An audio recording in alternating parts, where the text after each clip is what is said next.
एक अंधेरी रात थी। मैं अपनी बाइक लेकर सुनसान हाईवे से घर जा रहा था। अचानक से मेरी बाइक की हेडलाइट बार बार ब्लिंक होने लगी। तभी मैंने मन में सोचा कि मेरी बाइक को क्या हो गया, अभी तक तो ठीक थी लेकिन इसकी हेडलाइट ब्लिंक कैसे होने लगी थी जल्दी जल्दी। तो मैं डर गया और अपनी बाइक मैंने वहीं पर रोक दी और मैं आगे के लिए थोड़ा सा बढ़ा, लेकिन वहाँ सामने पता नहीं कोई मेरे को दिखा, जैसे कि मुझे कुछ भी अच्छे से दिख नहीं रहा। मैंने सोचा मेरे को थोड़ा सा आगे जाना चाहिए, तो मैं थोड़ा सा आगे जाने लग गया।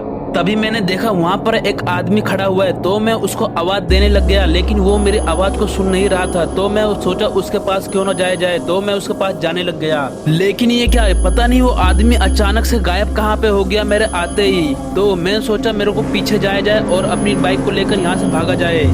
तो मैं अपनी बाइक के पास आ जाता हूँ और अपनी बाइक पे बैठता हूँ। फिर मैं अपनी बाइक को स्टार्ट करता हूँ तो यहाँ से निकलने की कोशिश करता हूँ। मैंने अपनी बाइक तेज से भगाने की कोशिश की, लेकिन अचानक से मेरा फोन बज उठा। तो मैं अपने फोन को इग्नोर कर दिया था, लेकिन मेरे फोन की कॉल बार बार आते ही जा रही थी। लेकिन जैसे मैं आधे रास्ते पर पहुंचा, मुझे यहाँ पर फिर वही सफेद कपड़े वाला आदमी दिखा। तो मैंने अपनी बाइक वहीं पर रोक दिया और उसके पास जाने की कोशिश करी। लेकिन ये क्या, ये मैंने क्या देखा, उसके पाँव उल्टे और उसके आंख लाल हो रखी है। लेकिन जैसे ही मैंने अपनी आंख बंद कर खोला, वो आदमी अचानक से पता नहीं कहाँ पे गायब हो गया और मेरे को भगता हुआ नजर दिखाई दिया। तो मैं बहुत ज्यादा डर गया और अपनी बाइक लेकर यहाँ से भागने की कोशिश करी। ये आज मेरे साथ क्या क्या हो रहा है, कभी बाइक की हेडलाइट अपने आप बंद हो रही है, कभी ये सफेद कपड़े वाला आदमी बार बार मेरे को दिखाई दे रहा है मेरी तब। लेकिन ये क्या, जैसे ही मैं अपने घर पर जा रहा था तभी मेरी बाइक पता नहीं अपने आप कैसी गिर गई और मैं भी अपने बाइक पर से गिर गया। तो मैं फटाफट के खड़ा होता हूँ और अपनी बाइक को उठाने के लिए जाता हूँ। तो गाइस मेरे को पता नहीं क्या हो गया, आज मैं कभी बाइक पर से भी गिर जा रहा हूँ यार अभी, और मैं काफी ज्यादा डर जाता हूँ और मेरा दिल धक धक करने लग जाता है बहुत तेज से। तो मैं अपना फोन में किसी का मैसेज देखता हूँ, लेकिन ये क्या, ये मैसेज किसका है। और मैंने अपने फोन के मैसेज को भी इग्नोर कर दिया था, क्योंकि भाई मेरे को घर जाने के लिए लेट हो गया था। तो मैं अपनी बाइक को तेज स्पीड में भगाने लग गया। लेकिन ये क्या, एक बार फिर मैं अपनी बाइक पर से नीचे कैसे गिर गया। आज मेरे साथ क्या क्या हो रहा है मेरे को कुछ भी समझ में नहीं आ रहा है। कभी मैं बाइक पर से गिर जा रहा हूँ, कभी मेरी बाइक की हेडलाइट अपने आप बंद हो जा रही है। मुझे लग रहा है मैं आज अपने घर पर नहीं पहुंच पाऊंगा, क्योंकि भाई मैं कभी भी गिर जा रहा हूँ बाइक पर से। मैं अगर अपनी बाइक और तेज भगाऊंगा तो मेरा काफी ज्यादा एक्सीडेंट हो जाएगा। लेकिन कैसा ना कैसे कर कर मैं अपने घर का रास्ता ढूंढ लेता हूँ और अपने घर पर जाने लग जाता हूँ। मेरा घर पास में ही है, ज्यादा दूर नहीं है। मेरी मम्मी मेरा इंतजार भी कर रही होगी, क्योंकि टाइम बहुत ज्यादा हो चुका है। तो मैं अपने घर पर पहुंचने ही वाला हूं। तो गाइस मैं अपने घर पर पहुंच गया हूं। तो चलो फटाफट के हम लोग घर के अंदर चलते हैं, क्योंकि मैं बहुत ज्यादा डर चुका हूं। तो मैंने यहाँ पर अपनी बाइक खड़ी कर दी और घर के अंदर जाने लग गया। लेकिन ये क्या, मेरे को कुछ घर के अंदर दिखाई दिया, तो मैं उसको इग्नोर कर दिया और घर के अंदर जाने लग गया। तो मेरे को मम्मी दिखी और मैंने मम्मी से पूछा, मम्मी क्या हुआ। तो मेरी मम्मी बोलती, इतनी देर से कहाँ था। तो मैंने अपनी मम्मी की बातों को इग्नोर कर दिया और अपने बिस्तर पर जाने लग गया सोने के लिए। तो जैसे ही मैं सोने के लिए जा रहा था तभी मेरे को किसी ने आवाज दी, ऊपर आओ। तो मैंने उस बात को सुना ध्यान से और ऊपर जाने के लिए तैयार हो गया। मेरे को काफी ज्यादा डर भी लग रहा था, लेकिन फिर भी मैंने हिम्मत की और ऊपर जाने के लिए कोशिश की। तो मैं ऊपर जा रहा हूँ, देखता हूँ किसने मेरे को आवाज दी थी, क्योंकि मेरे घर में मेरी मम्मी के सिवा और मेरे सिवा इस घर में कोई नहीं है। तो आवाज किसने दी और वो आवाज किस आदमी की थी।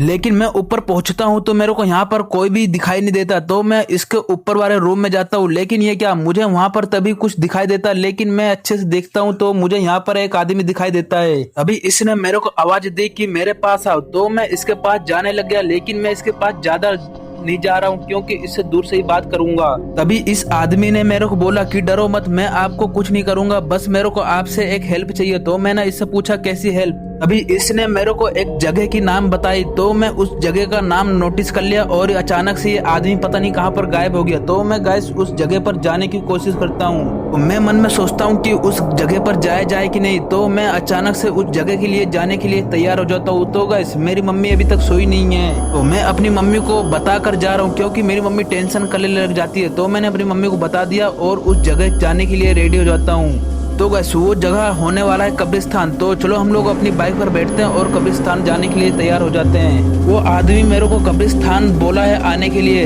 तो गाइस चलो फटाफट के हम लोग कब्रिस्तान चलते हैं। लेकिन मुझे समझ में नहीं आ रहा वो आदमी था तो था कौन और मेरे से इतना हेल्प क्यों मांग रहा था। लेकिन गाइस मैं उसको इनकार नहीं पाया और उसकी हेल्प करने के लिए तैयार हो गया। अभी ये क्या, मेरी बाइक की हेडलाइट अपने आप ऑन हो गई है। लेकिन ये क्या गाइस, मेरी बाइक की हेडलाइट अपने आप फिर से ब्लिंक होने लगी। लेकिन मैंने सोचा मेरी बाइक की हेडलाइट अपने आप ब्लिंक कैसे हो रही, कहीं खराब तो नहीं हो गई। तो मैंने इसको इग्नोर कर दिया और ये अपने आप बंद हो गई। तो उस आदमी ने मेरे को जहाँ की लोकेशन दे रखी थी, मैं उसी लोकेशन पे आ गया कब्रिस्तान में। तभी मेरे को यहाँ से पता नहीं कैसी कैसी आवाज आने लग गई, डरावनी डरावनी सी। जैसे मैं गेट के अंदर जाता हूँ मेरे को और तेज भी आवाज आने लग गई, जैसे मेरे को कोई अपने पास बुला रहा है कि जल्दी से मेरे पास आओ, मेरे को हेल्प चाहिए। तो मैं यहाँ पर गेट के अंदर चला जाता हूँ। रात के ठीक 2:30 बज रहा है और मैं काफी ज्यादा डर जाता हूँ। तो कब्रिस्तान के अंदर जैसे मैं इस कब्र के पास जाता हूँ तभी मेरा को पता नहीं क्या होता है, मेरी स्क्रीन अपने आप हिलने लग जाती है तेज तेज से। तभी मैं काफी ज्यादा डर जाता हूँ और मैं स्क्रीन अपने आप हिलना बंद हो जाती है। लेकिन ये क्या, कब्रिस्तान से मेरे को किसी की आवाज आई, लेकिन जैसे ही मैं पीछे मुड़ा मेरे को यहाँ पर कोई भी दिखाई नहीं दिया। तभी मेरे को कब्र से आवाज आई कि सुनो मेरे को हेल्प चाहिए। तो मैंने पूछा क्या हेल्प चाहिए तुमको? तुमको इस कब्रिस्तान में एक जादुई किताब मिलेगी और वो किताब एक हवेली के पास मिलेगी। तुमको उस हवेली को इसके अंदर ढूंढना होगा। तो मैंने पूछा वो हवेली है कहाँ पर? फिर कब्र से आवाज आती है कि अगर तुम उसको ढूंढ लोगे तो मैं तुमको यहाँ से जाने दूंगा, नहीं तो नहीं जाने दूंगा और मैं तुमको यहीं पर मार दूंगा। मैं सोचता हूँ ये मैं कहाँ पर आके फंस गया यार। अब मेरे को यहाँ पर कोई भी बचाने के लिए नहीं है, बस मैं ही अकेला हूँ जो कि अब यहाँ से बच पाऊंगा कि नहीं।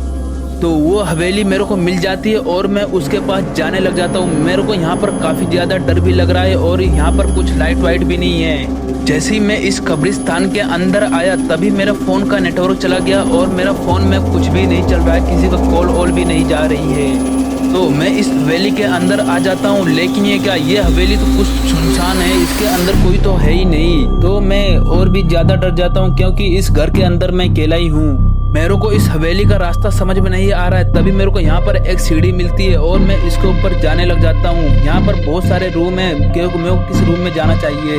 तभी मेरे को यहाँ पर किसी की आवाज सुनाई देती है, खट खट। तो मैं बहुत ज्यादा डर जाता हूँ और यहाँ से भागने की कोशिश करता हूँ, लेकिन मैं सोचता हूँ यहाँ से भागूंगा नहीं। मेरे को वो किताब इस हवेली से लेकर जाना है, लेकिन वो किताब मिलेगी कहाँ पर? लेकिन मेरे को तभी फिर से आवाज आती है वो किताब इतनी जल्दी आसानी से नहीं मिलेगी, उसको तुमको बहुत ढूंढना पड़ेगा, जो कि तुमको 25 साल लग जाएगा इसको ढूंढते ढूंढते। अभी मेरे को कोई भी दिखाई नहीं देता और मैं उस आदमी से बोलता हूँ मेरे को 25 साल लगेगा इस हवेली में उस किताब को ढूंढने के लिए। वो आदमी बोलता है हाँ। तो मैं उस आदमी से पूछता हूँ तुम हो कौन? तो वो आदमी बोलता है मैं इस हवेली का राजा हूँ, जो कि मेरे को किसी ने मार दिया था और यहीं पर मेरे को दफना दिया था। अभी वो आदमी मेरे को कुछ बताने लग जाता है, बोलता है कि वो किताब तुम यहाँ से ढूंढ लोगे तो तुम अपने शहर को भी बचा लोगे और तुम अपने आप को भी बचा लोगे। तो गाइस इस वीडियो को यहीं पर खत्म करते हैं। इसका नेक्स्ट पार्ट मैं जरूर लेके आऊंगा, उसको देखने के लिए तैयार रहना।